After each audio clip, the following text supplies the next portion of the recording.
Засгийн газраас туулын урдны замын төслийг төр зогсоосонтой холбогдуулан улсын хурлд гарчилсан намын бүлэг уг төслийн гэрээг ил болгох шаардлага тавиад байна.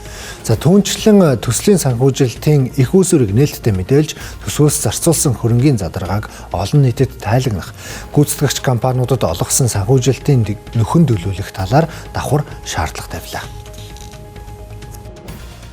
Дан ганц хин нэгэнд хариуцлага тооцох биш. За дээрэс нь зөвхөн төсөл зогсоолоо гэд мартаад орхих биш. Хамгийн гол нь одоо гарчсан байгаа энэ төсөв мөнгийг бид бүхэн зайлшгүй хариуцлагатайгаар буцан төвлөрүүлэх. Дээрэс нь хариуцлагагүй шийдвэр гаргасан хүмүүс маань ингээд л тоглоом тоглож байгаа юм шигээр улсын төсвийг өрн таран хийгээд ажиллаа өгсөн штэ гэдэг нэрийдлэр хариуцлага хүлээсэн юм шигээр айшилж бас болохгүй.